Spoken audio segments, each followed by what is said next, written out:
$1 million is nothing. Why $1 million is nothing and to reach $1 million net worth is a very big difference? Let's say you just made $1 million at the age of 30 and you will have at least 50 years more to live. If you divide 1 million to 50 years, that means $20,000 per year. I mean literally less than $1,700 per month. To be more exact, you will have $1,666 per month to spend for your next 50 years. So now you get the picture why $1 million is nothing if you want to retire at 30 years old. And the example that I just gave you is for the best solution that you can choose to do with that kind of money. But try to imagine that you just reach $1 million threshold and you will buy a $500,000 house, a $100,000 car, and from the rest of $400,000, you just live like you are so rich that you can afford to live for the rest of your life with that money. But hey, a few years goes by and you will reach the poor person status back again. So now your $100,000 car is way too expensive to afford and to even use it, so you have to sell it.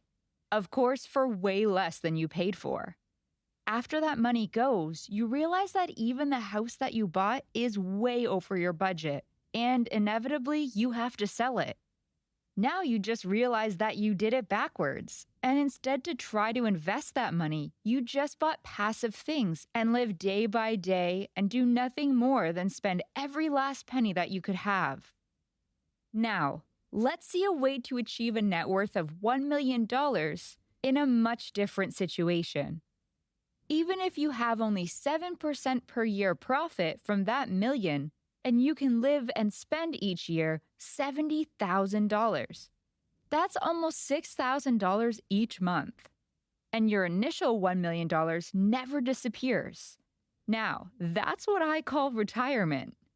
You will always use only the profit and never touch that $1 million because they don't exist in your bank account. They're in stocks, businesses, real estate, and many other so-called actives or assets. The 1 million amount is just for example. You can do your math for your own needed amount to become financially independent. Choose a country that you want to live for the rest of your life. Make a budget so you can live the life you always dreamed for, and then start doing the work to achieve that amount.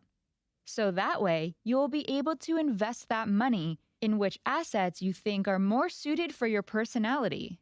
For example, some people can't do tradings, but they can hold the stocks for years. Some people choose real estate because that is in what they believe the most.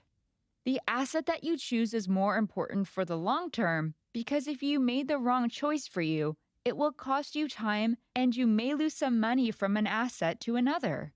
So think 10 times and do it once, but good. Are you willing to sacrifice 3, 5, or even 10 years in order to achieve the amount needed to have an assets so you can never worry about where and to whom you're going to work for? I know I am. Now you know why my YouTube channel name is 1 million worth of channel, because 1 million net worth is way better than $1 million. That's all for today, guys. Please don't forget to like and comment your thoughts. Share it with your friends and family. Subscribe and hit the notification bell icon for more videos like this about savings, personal growth, investments, and more topics that will change your lifestyle, wealth, and of course, in the end, your net worth and achieving financial freedom.